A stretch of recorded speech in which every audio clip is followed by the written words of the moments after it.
Hi everyone, कैसे हो आप सब। तो लास्ट क्लास में हमने देखा था किसके बारे में, मेमोरी के बारे में।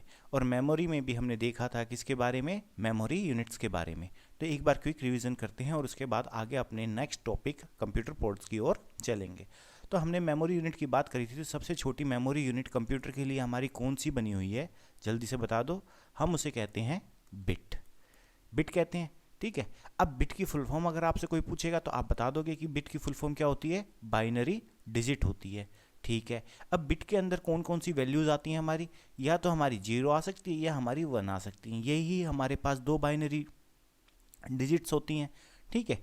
अब इन बाइनरी डिजिट्स के लिए जब इनका कलेक्शन बनेगा, यानी कि जब इनके किसी वर्ड की जगह यूज़ किया जाएगा, तो वहाँ पर इनको क्या कह देंगे, हम बाइट कह देंगे। क्या कह देंगे, बाइट कह देंगे। इतनी बात क्लियर है। अब ये तो हो गई सिंपल सी बात, ठीक है, समझाने के लिए। अब देखो, अब हमें ये भी पता होना चाहिए कि भैया एक होती है किलोबाइट और एक होती है हमारी कीबी बाइट। एक होती है कीबी बाइट। अब जब हम 2 के टेबल से चलते हैं, हमें पता है कि 2 का बेस लेकर चलते हैं बाइनरी के अंदर। तो इसके अंदर होता क्या है कि जब किलो बाइट की बात करते हैं तो 1 किलो का मतलब क्या हुआ, 1 किलो का मतलब 1000 हो गया। तो यहाँ पर 10 की पावर 3 होती है हमारी। और जब हम कीबी बाइट की बात करते हैं तो ये एक्चुअल बाइनरी के अंदर काम करता है। जैसे कि अगर यहाँ पर आपको बताना होगा तो 2 रेज टू पावर 10। अब 2 रेज टू पावर 10 कहाँ पर जाकर रुकेगी, 2 रेज टू पावर 10 जाकर रुकती है हमारी 1024 के ऊपर। तो किलो बाइट और कीबी बाइट के अंदर कितनी बाइट्स का डिफरेंस आ गया, आपने इसमें से इसको सब्ट्रैक्ट किया तो आपको पता चल गया कि 24 बाइट्स का डिफरेंस हमारे इसके अंदर आ गया है। तो इस टॉपिक के बारे में हमने पढ़ लिया था। ऐसे ही हमारा मीबी बाइट होगा और मेगा बाइट होगा, ठीक है। ऐसे ही हमारा सारे के सारी जितनी भी हमारी यूनिट्स हैं उनको हम देख लेंगे। अब बात करते हैं हम कंप्यूटर पोर्ट्स के बारे में। अब कंप्यूटर पोर्ट्स होते क्या हैं, जिनके साथ हम अपने डिवाइसेस को ऐड करते हैं उनको हम कंप्यूटर पोर्ट्स कहते हैं, ठीक है। अब हमने सबसे पहले जब टॉपिक चल रहा था तो उस टाइम पे हमने कहा था कि पेरिफेरल डिवाइसेस। अब पेरिफेरल डिवाइसेस की मुझे जल्दी से एग्जांपल दे दो। तो जो पेरिफेरल डिवाइसेस होते हैं जो बाहर से कनेक्ट होते हैं उनको ही हम पेरिफेरल डिवाइसेस कहते हैं। जैसे कि माउस, कीबोर्ड, ठीक है। अब जिस तरह पेन, टैबलेट, यूएसबी यानी कि फ्लैश ड्राइव, ठीक है, और वीजीए स्क्रीन। तो ये हमारे सारे के सारे क्या हैं, एक्सटर्नल अप्लायंसेस हैं, एक्सटर्नल डिवाइसेस हैं जिनको हमें कनेक्ट करना होता है अपने सीपीयू के साथ। अब सीपीयू के साथ करने के लिए प्रोसेसर हमें हेल्प करता है। अब प्रोसेसर क्या है, जो मदरबोर्ड होता है हमारा, उसके ऊपर इनके लिए हमारे को खांचे दिए गए होते हैं। अब ये खांचे ही हमारे क्या कहलाते हैं, पोर्ट्स कहलाते हैं। तो सबसे पहले पुराने ज़माने के जब आपने कंप्यूटर्स देखे होंगे तो उनके अंदर कुछ ऐसे राउंड शेप के, पर्पल कलर के और ऐसे आपको पिंस मिलती थी। तो ये पिंस जो होती थी, ये पोर्ट्स जो होते थे, तो इनके अंदर हम क्या यूज़ करते थे, पहले माउस के लिए ये हो गया, ठीक है, या कीबोर्ड के लिए हो गया। तो यहाँ पर पहले कीबोर्ड और माउस को कनेक्ट करने के लिए जो पोर्ट्स दिए गए थे वो कुछ इस टाइप के दिए गए थे। लेकिन आजकल हम किससे कनेक्ट कर लेते हैं अपने इनको, हम केवल और केवल यूएसबी से कर लेते हैं। तो इन्हीं के बारे में हमें जानना है कि ये आखिर कैसे होते थे और कैसे दिखते थे, ठीक है। ताकि आपको एग्ज़ाम के अंदर अगर पूछ ले कि हमारा ये किस टाइप का पोर्ट है तो हमें पता होना चाहिए कि ये पोर्ट किस टाइप का है। A port is physical docking point using which is an external device can be connected to the computer. External device को कंप्यूटर से कनेक्ट करने के लिए हम पोर्ट्स का सहारा लेते हैं। अब characteristics of port, external devices are connected to a computer using cables and ports. एक तो केबल्स की ज़रूरत होती है और पोर्ट्स की ज़रूरत होती है। पोर्ट्स क्या है, हमारे स्लॉट्स हैं मदरबोर्ड के ऊपर, into which a cable of external device is plugged in. अब एक्सटर्नल डिवाइस है आपका जो कीबोर्ड है, तो कीबोर्ड अपना एक वायर लेकर आएगा और उस वायर के पीछे की तरफ क्या होते हैं, हमारे पोर्ट होते हैं। उस पोर्ट को हम कहाँ पे कनेक्ट करते हैं, अपने सीपीयू के साथ कनेक्ट करते हैं। Example of external device attach via ports are the mouse, keyboard, monitor, microphone, speakers. तो इन सारे डिवाइसेस को हम इसके साथ कनेक्ट कर सकते हैं। इंपॉर्टेंट टाइप ऑफ पोर्ट्स अब बात करते हैं। सीरियल पोर्ट, ये क्या है? Serial port used for external modems and older computer mouse. ये कहाँ पे यूज़ करते थे? मॉडम्स के लिए, और जो कंप्यूटर माउस पहले आते थे तो उनके अंदर मैंने अभी बताया ना, कुछ ऐसे राउंड शेप के ये होते थे, तो इनके साथ कनेक्ट किया जाता था। इसके दो वर्जन होते थे, एक 9 पिन का, एक 25 पिन का। जनरली हमने देखा होगा तो हमने देखा है 9 पिन का ही मॉडल। अब इसके अंदर पिन्स कितनी होती थी? 9। डेटा ट्रैवल की स्पीड इसकी कितनी होती थी? 115 किलो बिट्स पर सेकेंड। इसकी कितनी होती थी? 115 किलो बिट्स पर सेकेंड। सेकंड पोर्ट की बात करें तो ये होता है हमारा पैरेलल पोर्ट। ये किसके लिए यूज़ किया जाता था? स्कैनर्स के लिए या प्रिंटर्स के लिए। तो इसको हम प्रिंटर पोर्ट भी कहते थे। अब आपसे एग्जाम में अगर क्वेश्चन पूछ ले कि व्हाट इज़ प्रिंटर पोर्ट, आपको 4 ऑप्शन दे दिए, serial port, parallel port, PS2 port, तो बताओ कौन सा है। तो आपको पता चल गया कि यहाँ पर जो पैरेलल पोर्ट है वही हमारा प्रिंटर पोर्ट कहलाता है। इसके अंदर 25 पिन का मॉडल आया था। अब इसके अंदर पिन्स होती थी और ये कंप्लायंट भी था, ठीक है। PS/2 पोर्ट, ये कहाँ पे यूज़ किया जाता था? ये माउस और कंप्यूटर के लिए यूज़ किया जाता था। इसको माउस पोर्ट भी कहते थे। अब PS2 पोर्ट किसके लिए यूज़ हो गया? माउस पोर्ट के लिए यूज़ हो गया। यूनिवर्सल सीरियल बस, USB, भैया बहुत बार एग्जाम के अंदर इसकी फुल फॉर्म पूछी गई है, बहुत बार इसकी फुल फॉर्म पूछी गई है, याद रहनी चाहिए।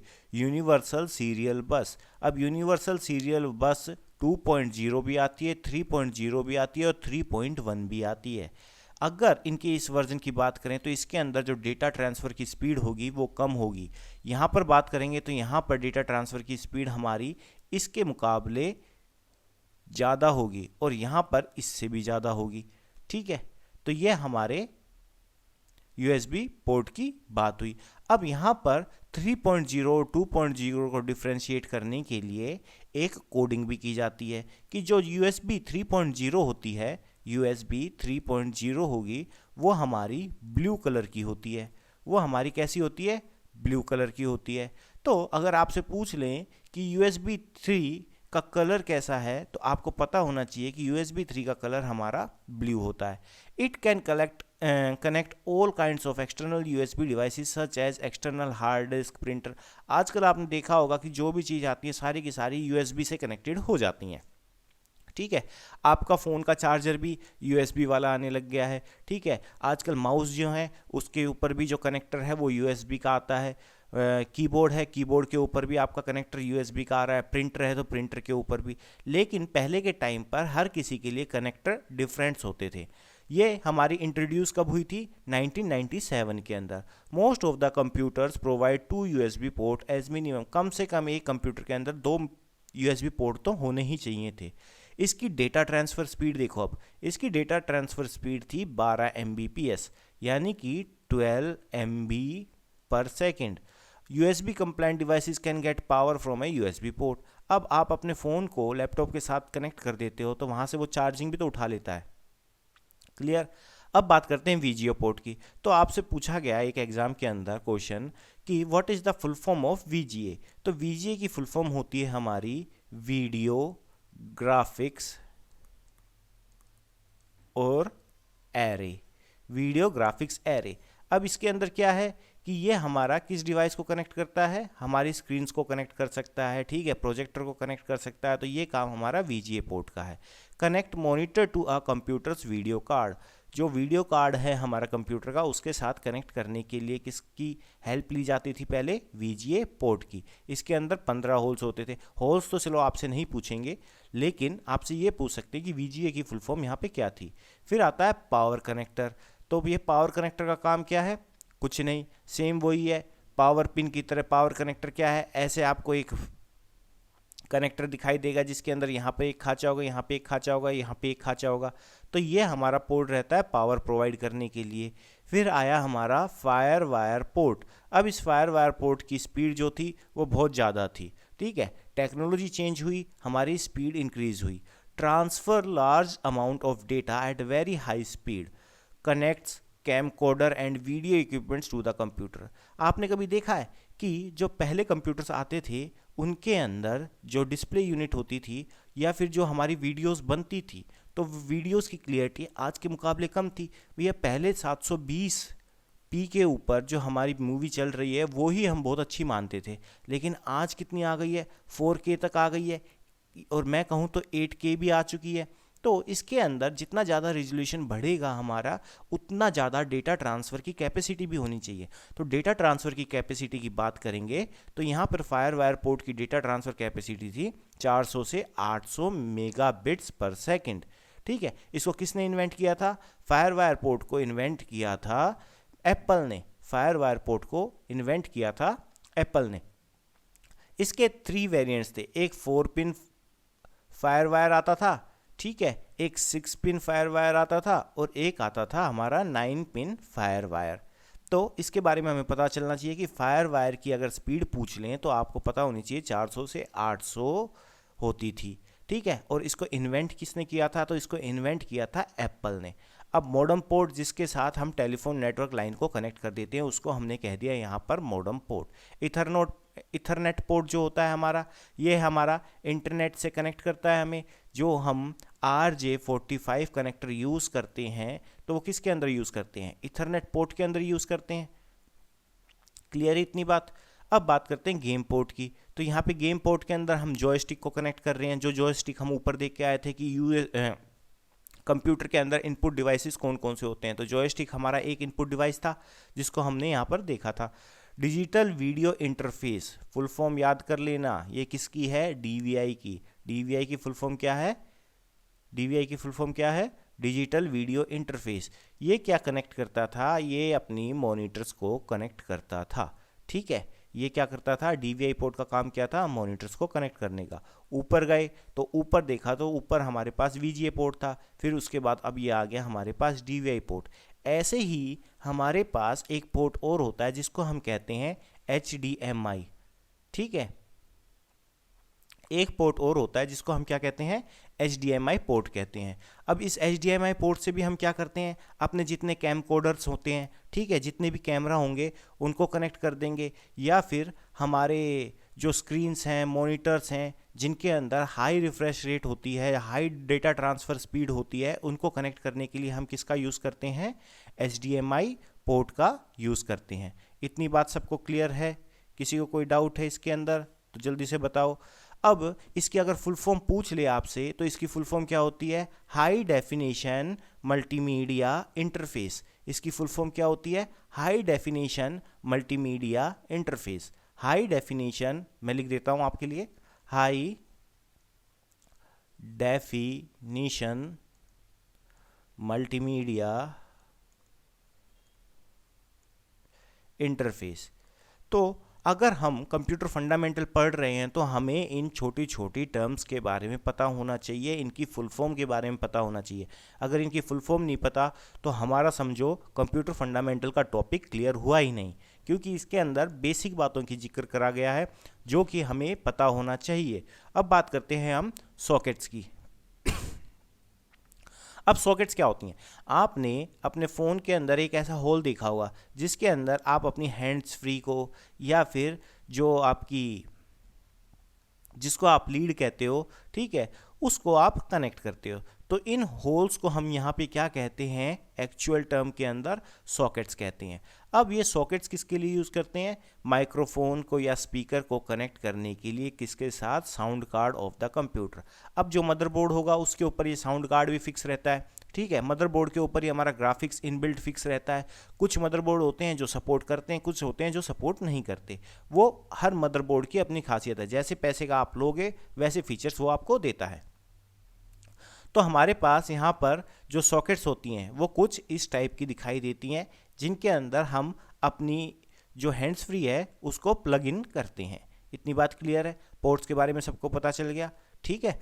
अब बात करते हैं, एक पोर्ट आ रहा है हमारा यहाँ पर थंडर बोल्ट, ठीक है। ये थंडर बोल्ट जो पोर्ट है इसकी स्पीड भी हमारी मैक्सिमम है, और इस पोर्ट का नाम भी आपको याद रखना है कि ये हमारा, अच्छा, अब ये थंडरबोल्ट पोर्ट है जो इसके अंदर जो इसका एडेप्टर होगा, ठीक है, जो इसका पोर्ट साइज होता है वो कैसा होता है? आपने यूएसबी सी केबल देखी है जिसका कुछ डिजाइन ऐसा होता है, और जो यूएसबी 2.0 आ रही थी हमारी, तो उसके अंदर क्या था, ऊपर से संकरा होता था और नीचे जाकर ये कुछ ऐसे था,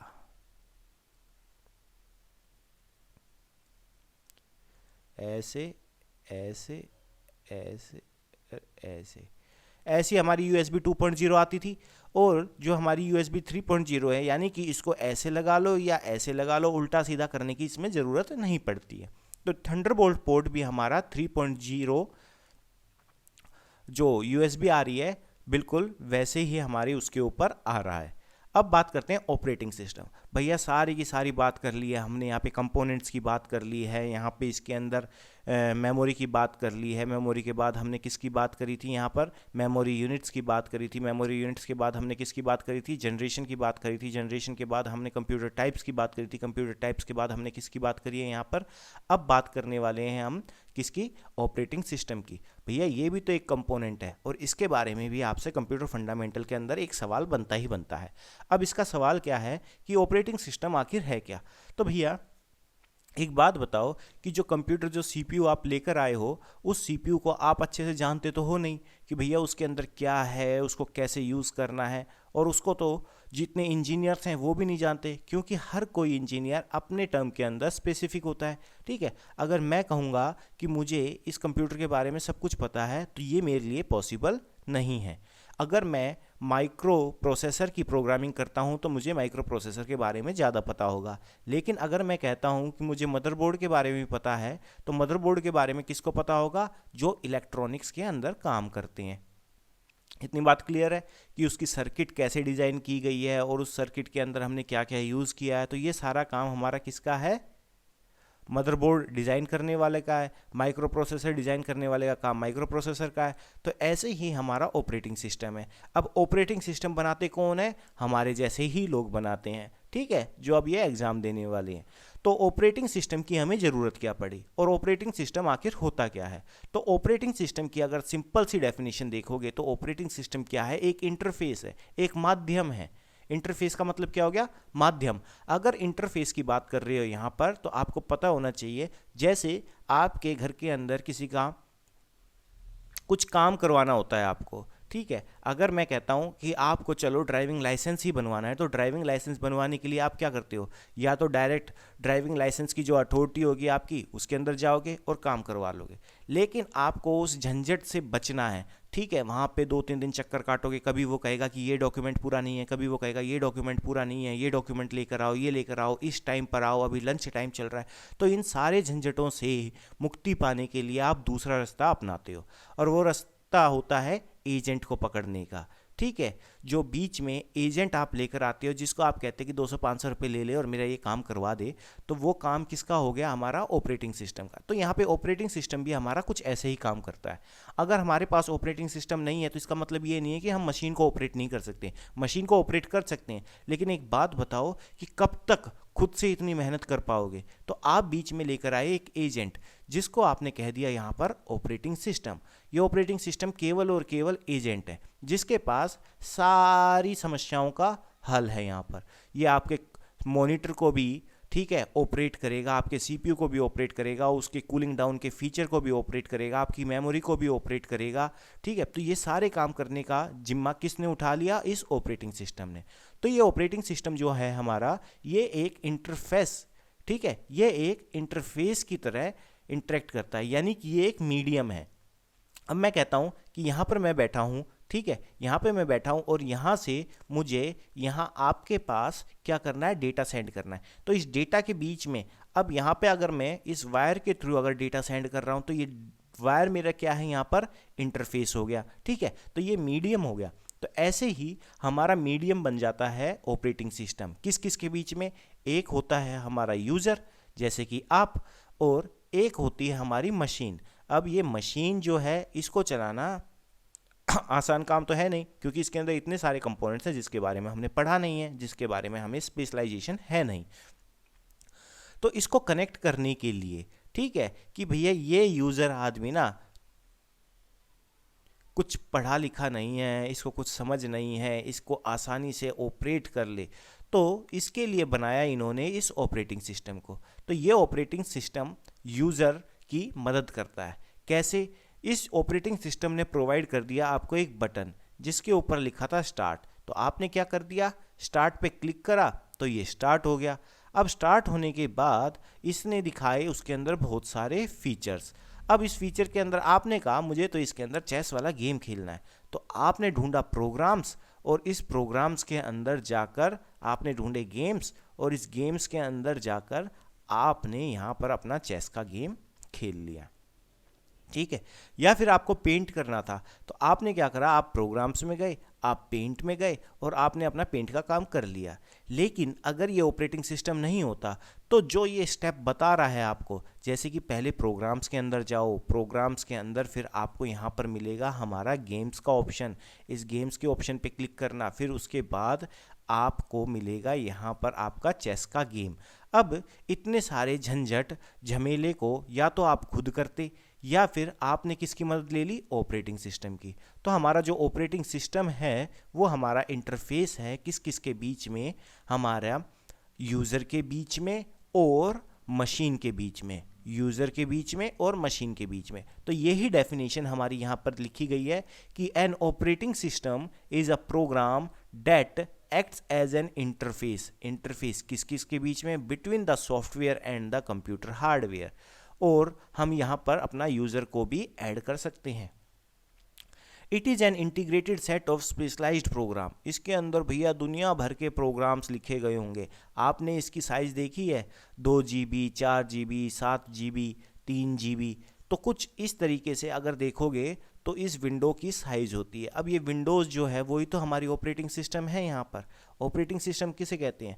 आपने कहा विंडोज़, मेरे कंप्यूटर के अंदर विंडोज़ 2007 है, या मेरे के अंदर विंडोज़ XP थी, या विंडोज़ 8 है। तो ये सारी की सारी विंडोज़ जितनी भी हैं ये हमारी क्या है, एक ऑपरेटिंग सिस्टम है जिसके अंदर हज़ारों प्रोग्राम्स लिखे गए हैं हर काम के लिए, हर काम के लिए। ठीक है। आपकी मशीन को भी ये संभालते हैं, आपको भी ये संभालते हैं, आपके प्रोग्राम्स को भी ये संभालते हैं, आपकी ऑडियो को भी संभालते हैं, आपकी वीडियो को भी संभालते हैं। तो सारा काम करने का जिम्मा किसने ले लिया है यहाँ पर? ऑपरेटिंग सिस्टम ने।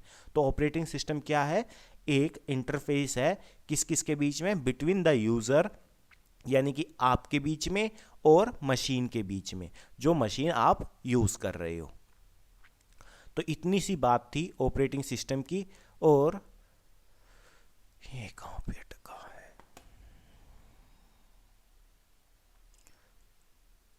अब यहां पर देखोगे तो इसका डायग्राम भी देख लो। अब यूज़र ने क्या किया, यहां पर इस हार्डवेयर के ऊपर सबसे पहले यहाँ नीचे से चलना शुरू करो। देखो भैया, ये आपने कंप्यूटर अपना असेंबल करवा लिया, दुकान पे गए, आपने बोला 2 GB रैम डाल दे, 4 GB रैम डाल दे, 200 GB हार्ड डिस्क डाल दे, ये वाला मदर बोर्ड डाल दे, मेरा A320 मदर बोर्ड डाल दे, इसके अंदर मेरा प्रोसेसर लगा दे भाई तू 3200G। ठीक है, AMD का 3200G ही लगवाना है। और आपने क्या कहा, ये सारा झमेला होने के बाद इसके ऊपर इसको ठंडा करने के लिए एक एक्सटर्नल फ़ैन भी लगा दे और इन सारे कंटेंट को एक बक्से में बंद करके मुझे दे दे। तो ये काम तो हो गया आपका, यहाँ पर बैठ गया, CPU बनकर तैयार हो गया। तो ये हो गया हार्डवेयर आपका सारा का सारा। हार्डवेयर क्या है? जिसको आप टच कर सकते हो। सॉफ्टवेयर क्या है? जिसको आप टच नहीं कर सकते। डिफरेंस दोनों के बीच में क्या है? हार्डवेयर वो चीज़ होती है जिसको आप टच कर सकते हो, हार्डवेयर हमारा टेंजिबल होता है। अगर आपसे एग्जाम में क्वेश्चन पूछा जाएगा तो ये भी क्वेश्चन एक पूछा जा सकता है कि जो हार्डवेयर है वो कैसा है, क्या हार्डवेयर हमारा टेंजिबल है, इनटेंजिबल है। टेंजिबल का मतलब होता है जिसको हम छू सकते हैं, इनटेंजिबल का मतलब होता है जिसको हम कभी छू नहीं सकते। तो हार्डवेयर हमारा टेंजिबल है। अब इस हार्डवेयर को चलाने के लिए या तो यूज़र खुद से मेहनत मशक्क़त करे और सारे काम निकलवा ले। अब आपने क्या करा, इस ऑपरेटिंग सिस्टम को और इस एप्लीकेशन को तो चलाया नहीं। आप बोले मुझे आती है प्रोग्रामिंग, मैं खुद से चला लूँगा। ठीक है, हार्डवेयर को क्या प्रॉब्लम है? यूज़र ने क्या किया, अपने प्रोग्राम्स उठाए और अपना प्रोग्राम बनाया और चलाया। भैया ने प्रोग्राम चलाया, हमारा सिस्टम गर्म हो गया, जो फ़ैन आपने लगवाए थे वो फ़ैन चल ही नहीं पाए क्योंकि आप तो भूल गए कि भैया पीछे फ़ैन की कोडिंग भी करनी थी कि अगर मेरा हार्डवेयर को मैं ज़्यादा इस्तेमाल कर लूँगा तो इसको ठंडा भी करना है। तो भैया ये गर्म हो गया, फिर सिस्टम बंद हो गया, सिस्टम ख़राब हो गया। तो इसी वजह से हमें बीच में एक ऑपरेटिंग सिस्टम की ज़रूरत होती है जो पीछे के जितने भी एसेंशियल काम्स होते हैं उनको वो संभाल लेता है। तो यहाँ पर हमने क्या कर दिया, हार्डवेयर के ऊपर ऑपरेटिंग सिस्टम को प्लेस कर दिया। अब ये ऑपरेटिंग सिस्टम है, अब इस ऑपरेटिंग सिस्टम के ऊपर हम अपनी एप्लीकेशंस डालते हैं। जैसे आपको वीडियो मूवीज़ देखनी है कोई, तो आपने क्या डाल दिया, यहाँ पे VLC प्लेयर डाल दिया, ठीक है। आपको कोई गेम खेलना है तो वो गेम आपका कहाँ पे इंस्टॉल होगा, इस ऑपरेटिंग सिस्टम के ऊपर ही इंस्टॉल होगा। तभी तो आपने देखा होगा कि अगर हम एंड्रॉयड के ऑपरेटिंग सिस्टम की बात करेंगे और हम बात करेंगे विंडोज़ के ऑपरेटिंग सिस्टम की, तो दोनों के अंदर जो एक्सटेंशन फाइल होती है उन दोनों के अंदर फ़र्क होता है। विंडो कहती है कि मेरी एक्सटेंशन फाइल .exe होती है, मेरी क्या होती है, .exe होती है, ठीक है। और एंड्रॉयड की क्या होती है, बताओ, कमेंट में बताना है, ये आपका सवाल है। अब ये देखो, आपने ये एप्लीकेशन इसके ऊपर डाल दी। अब इस एप्लीकेशन को सबसे पहले यूज़र चलाएगा। अब यूज़र ने इस एप्लीकेशन को चलाया तो इसको ऑथराइजेशन किसने दी है, इस ऑपरेटिंग सिस्टम ने, हाँ कि तू काम कर सकती है, अब तेरे हिसाब से मैं काम करूँगा और ये हार्डवेयर को आप यूटिलाइज कर सकते हो। तो ये इतना सा कॉन्सेप्ट था हमारा ऑपरेटिंग सिस्टम का। ऑब्जेक्टिव क्या है ऑपरेटिंग सिस्टम के, तो देख लो। ऑपरेटिंग सिस्टम क्या करता है, हमारे कंप्यूटर सिस्टम को कन्वीनियंट बनाता है कि इसको हम आसानी से इफ़िशियंट मैनर के अंदर इस्तेमाल में ला सकें। हाइड करता है फालतू की डिटेल्स, हार्डवेयर के रिसोर्सेज और फालतू चीज़ों को। To provide users a convenient interface to use the computer system, एक अच्छा माहौल प्रोवाइड करता है ये हमें, ठीक है। इंटरमीडिएटरी का काम करता है, यानी कि वही एजेंट का ही काम कर रहा है। To manage the resources of a computer system, manage करता है रिसोर्सेज को कंप्यूटर सिस्टम के, भैया प्रिंटर किसको यूज़ करना है, अब रैम जो है वो खाली है नहीं है। तो कैरेक्टरिस्टिक्स में आपका आप गया कि ऑपरेटिंग सिस्टम क्या करता है, मेमोरी मैनेजमेंट का भी काम करता है, प्रोसेसर मैनेजमेंट का भी काम करता है, डिवाइस मैनेजमेंट का भी काम करता है, फाइल मैनेजमेंट का भी काम करता है, सिक्योरिटी के लिए भी आपने देखा होगा सिक्योरिटी चेक भी करता है, ये जॉब अकाउंटिंग का काम भी करता है, control over system performance, system की परफॉर्मेंस को भी ये कंट्रोल करता है, और इंटरेक्शन विद द ऑपरेटर, आप जो ऑपरेट कर रहे हो वो क्या हो, आप ऑपरेटर हो, तो ये इंटरेक्शन प्रोवाइड करता है। तो ये सारे के सारे फीचर्स थे हमारे किसके, ऑपरेटिंग सिस्टम के। अब जो टॉपिक हमारे सामने आएगा, ठीक है, अब जो टॉपिक हमारे सामने आएगा वो है नंबर सिस्टम। तो नंबर सिस्टम के बारे में सबको पता होना चाहिए कि भैया मैथ्स अगर पढ़ रहे हो आप, तो हमारे पास एक नंबर सिस्टम आता है जिसको हम 10 से शो करते हैं, जिसको हम 10 से बताते हैं। अगर आपसे मैं कहता हूँ डेसिमल नंबर सिस्टम, इसका मतलब क्या हो गया कि यहाँ पर आप बात करोगे डेसिमल में 0 से लेके 9 तक की, इसका मतलब इसके बीच में जितनी भी काउंटिंग आ रही हैं ये हमारी क्या हो गई हैं, डेसिमल नंबर सिस्टम। डेसिमल मतलब 10 और 10 का मतलब ये 9 डिजिट्स। लेकिन कंप्यूटर ने कभी इस सब्जेक्ट को पढ़ा ही नहीं, वो बेचारा इसके अंदर अनपढ़ रह गया। तो कंप्यूटर के लिए हमने बनाई अलग से, ठीक है, हमने अलग से एक नंबर सिस्टम बनाया कि भैया तेरे बस की बात नहीं है इसको समझना, तो तू क्या कर, तुझे सिखाता हूँ मैं कुछ और। तो कंप्यूटर को जब छोटा बच्चा था ये, तो इसको ज़्यादा समझ नहीं थी, आप तो समझते हो, लेकिन इसको ज़्यादा समझ नहीं थी, इसको ज़्यादा समझ नहीं थी। तो इसको केवल इतना बताया कि देखो एक वैल्यू होती है हमारी 0 और एक वैल्यू होती है हमारी 1। अब इसको इतनी बात समझ में आ गई, ठीक है। फिर थोड़े दिनों में ये बड़ा हुआ, अब बड़ा हुआ तो इसको फिर हमने समझाया कि भैया एक वैल्यू होती है हमारी 0 और एक वैल्यू होती है हमारी लास्ट में 7। इसको ये भी समझ में आ गया, समझ में आ गया। लेकिन इन्होंने क्या कर दिया कि इसका एक कोर्स बना दिया और इसका एक कोर्स बना दिया। तो यहाँ हमारे कंप्यूटर फंडामेंटल में जब हम नंबर सिस्टम देख रहे हैं, तो यहाँ पर हमारे पास जो कोर्स बन के आए वो कुछ इस तरीके से थे। जो इंसान इस्तेमाल में लाता है अपनी कैलकुलेशन करने के लिए, वो कहलाता है हमारा डेसिमल नंबर सिस्टम, वो कहलाता है हमारा डेसिमल नंबर सिस्टम।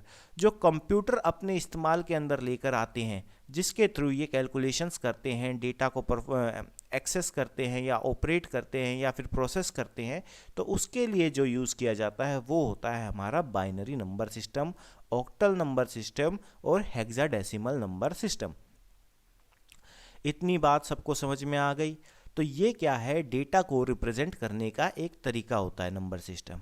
आपके पास 0 से 9 तक की डिजिट रहती हैं, जिसको आप घुमा फिरा कर कैसे भी कैलकुलेशन कर सकते हो।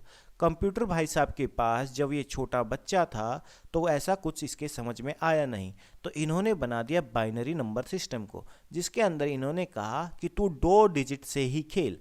एक डिजिट दे दी इसको 0 और एक दे दी इसको 1। तो इसने कहा ठीक है, अब मेरा ये परफेक्ट सब्जेक्ट हो गया है। तो इसी के बारे में यहाँ लिखा है कि जो डेसिमल नंबर सिस्टम है वो हमारा 10 डिजिट्स का होता है। डेसिमल नंबर सिस्टम हमारा 10 डिजिट का होता है और यहाँ पर जो वैल्यूज़ होती हैं हमारी 0 से 9 तक होती हैं, 0 से 9 तक होती हैं। और इसका जो बेस है, ये बेस भी हमें पता होना चाहिए। जो बेस होता है वो होता है हमारा 10। क्या होता है? बेस होता है हमारा 10। अब जो बाइनरी नंबर सिस्टम है, तो बाइनरी नंबर सिस्टम के अंदर केवल और केवल 2 डिजिट्स दी। छोटा बच्चा था ना कंप्यूटर, तो इसको दिया 0 और 1। So it's base is 2। इसका बेस क्या कहला गया? भैया 2 डिजिट हैं, तो हमने इसको कह दिया कि तेरे पास 2 ही बेस है। ठीक है, तो बेस डिजिट हो गई इसकी 2। अब यहाँ पर कुछ और बातें भी लिखी हैं। In this number system there are only 2 types of electronic pulses. अब कंप्यूटर को केवल और केवल हमने 2 डिजिट दी थी, तो इसको जो पल्स दी वो भी हमने 2 तरीके की दी। ठीक है, 2 तरीके की पल्स दी हमने इसको। अब एक पल्स दी हमने 0 वाली और एक दी हमने 1 वाली। अगर हमारी वोल्टेज लो होगी तो 0, हाई होगी तो 1। अगर हमारी जो करंट पास कर, कंप्यूटर को तो करंट से ही पता चलेगा ना, तो जो करंट पास कर रहे हैं तो उससे जो वोल्टेज हमारी, अगर 0 हम वोल्टेज कम देते हैं इसको, तो हमारी वहाँ पे रिप्रेजेंटेशन किस चीज़ की हो जाएगी? 0 की हो जाएगी। कि भैया इसको समझ में आ जाएगा कि अगर हल्का करंट आ रहा है इसके पास तो 0 है, तेज करंट आ रहा है तो इसका मतलब है कि इसको 1 कहना पड़ रहा है यहाँ पर। तो absence of electronic pulse which represent 0। अगर यहाँ पर कोई पल्स नहीं है तो ये 0 को शो करता है। अगर इलेक्ट्रॉनिक पल्स है तो ये शो करता है 1 को। तो ये बात हमारी वो हो गई कि हमारा जो डिजिटल इलेक्ट्रॉनिक्स का टॉपिक है उसके अंदर आपको समझ में आएगा कि -5 से +5 तक जो जाते हैं, 0.5 तक जो जाते हैं, वो क्या कॉन्सेप्ट है। अभी के लिए इतना ही समझना काफ़ी रहेगा। अब हर डिजिट को अगर हम 0 की बात करें या फिर हम 1 की बात करें तो each digit is called a bit. तो इनको हम क्या कह देते हैं? बिट कह देते हैं। A group of 4 bit. अब हमने क्या कर दिया? 4 बिट्स को इकट्ठा मिला दिया, जैसे कि 1 1 1 1। अगर मैं कहता हूँ 1 1 0 1, तो अगर मैं इनका पेयर बना देता हूँ तो इस पेयर को हमने क्या कहा है? यहाँ पर निबल कहा है। हजारों बार पेपर के अंदर ये सवाल आ चुका है कि निबल होता क्या है। तो निबल होती है हमारी 4 बिट्स का पेयर। निबल क्या होती है? 4 बिट्स का पेयर। बिट क्या होती है? या तो 0 होती है या फिर 1 होती है। अगर हमारे पास 4 बिट्स को अगर हम ऐसे काउंट कर लें, ये 4 बिट्स, तो इन 4 बिट्स ने मिलकर 144 की धारा लगवा दी है। कर्फ्यू लगने वाला है भैया, धारा 144 लग चुकी है, आप मिल नहीं सकते। लेकिन ये मिल गए, तो इसको इन्होंने क्या कह दिया? निबल कह दिया। क्या कह दिया? निबल कह दिया। अब जो बाइट थी, तो बाइट के बारे में हमने पढ़ा था, तो बाइट हमारी क्या होती है? Group of 8 bits. बाइट क्या होती है? Group of 8 bits. अब यहाँ पे काउंट करके देख लो, 3 3 6 2 8। तो 8 बिट्स के ग्रुप को हमने बाइट कहा है, 4 बिट्स के ग्रुप को हमने निबल कहा है। क्वेश्चन बकायदा पेपर के अंदर आता है मेरे भाइयों, क्वेश्चन पक्का आएगा। निबल क्या होता है और बाइट्स क्या होती हैं पता होना चाहिए। कितनी बिट होती हैं? एक में 4 होती है जिसे हम निबल कहते हैं, और एक के अंदर 8 होती है जिसको हम बाइट कहते हैं। और अगर आपसे पूछ ले बाइनरी नंबर सिस्टम जो है, तो उसके अंदर जो बेस होता है वो क्या होता है? तो भैया डेसिमल का हमने बात की थी, डेसिमल का होता है हमारा 10। जो मैं ये बार बार बोल रहा हूँ ना, इसी वजह से बोल रहा हूँ ताकि ये इम्पोर्टेंट है। और बेस हमारा बाइनरी का क्या होता है, बाइनरी का बेस होता है हमारा 2। अब चले आगे, थोड़ी सी तरक्की करी, उसको समझ में आने लगा, तो यहाँ पर हमने एक नंबर सिस्टम और बना दिया। अब इस एक नंबर सिस्टम के अंदर हमने कितनी डिजिट्स रख ली, 8 रख ली। अभी भी 10 नहीं रखी हैं, हमने कितनी रखी हैं, 8 ही रखी हैं। It has 8 digits, 0 1 2 3 4 5 6 7। यानी कि इन्होंने 0 से शुरू किया और ये 7 तक पहुँच गए। पहले ये कहाँ तक पहुँचे थे, 0 से 1 तक ही पहुँचे थे। अब इन्होंने तरक्की करी और ये कहाँ तक पहुँच गए, 0 से 7। अब इसके अंदर 7 प्लस एक 0 8 डिजिट थी। इसका मतलब इन्होंने कह दिया 8 को ऑक्टल नंबर सिस्टम, केवल इसके अंदर 8 ही आती हैं। फिर इन्होंने बताया 2⁻³ इज इक्वल टू 8 होता है। ठीक है, अगर मैं 2 से 2 को और फिर दोबारा से 2 को करूं तो ये कितना आ जाएगा, 8 आ जाएगा। तो इसको शो करने के लिए इन्होंने बेस बताया कि इसका बेस होता है हमारा 8 का। ठीक है, बाइनरी का बेस कितना बताया था, बाइनरी का बेस बताया था 2। ऑक्टल का कितना बताया, ऑक्टल का बेस बताया 8। और जो हमारा डेसिमल था, डेसिमल का बेस कितना बताया, 10। तो the 3 binary digits can be represented with a single octal digit. यानी कि यहाँ पर अगर आप 3 बाइनरी डिजिट्स ऐसे ले लेते हो तो ये हमारी किसको शो करती हैं, ऑक्टल को शो करती हैं। किसको शो करती हैं, ऑक्टल को शो करेगी। अब बात करते हैं हमारे हेक्साडेसिमल नंबर सिस्टम की, हेक्साडेसिमल नंबर सिस्टम की। अब इस हेक्साडेसिमल नंबर सिस्टम के अंदर हमारे पास कितनी डिजिट्स आ जाएंगी, तो ये आ जाएंगी, the number system has 16 digits. इसके पास कितनी डिजिट्स है, 16। ऑक्टल के पास कितनी थी, 8। बाइनरी के पास कितनी थी, 2। डेसिमल के पास कितनी थी, 10। तो यहाँ पर एक बात बताओ, 10 से ऊपर तो हमारे पास नंबर ही नहीं है, नहीं है ना। अगर मैं यहाँ से 0 से 9 तक चलता हूँ तो ये ही हमारे कितने हो गए, 10 हो गए। अब इसके बाद हम काउंटिंग कैसे करें, तो इन्होंने कहा कि ये रेंज हमारी जानी चाहिए 0 से 9 तक और A से लेके F तक। तो हेक्साडेसिमल नंबर हमारा कहाँ से कहाँ तक है, 0 से 9 तक है और A से लेके F तक है। कैसे है वो देखो, एक तो हो गया 0, एक 1 2 3 4 5 6 7 8 9। ठीक है, ये हो गए 10। फिर उसके बाद 11 के लिए A, 12 के लिए B, 13 के लिए C, 14 के लिए D, 15 के लिए E और 16 के लिए F। ठीक है, तो अब 16 की बात करी तो इसका मतलब कि इसका बेस कितना हो गया, हमारा 16 का बेस हो गया। यानी कि इसको रिप्रेजेंट करने के लिए आप जब भी लिखोगे तो ऐसे 16 लिखोगे, इसको 16 लिखोगे। तो ये 16 आया कहाँ से हमारा, जब हमने 2⁻4 किया तो ये हो गया हमारा 16।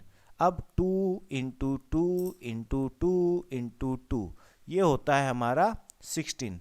ये क्या होता है हमारा 16।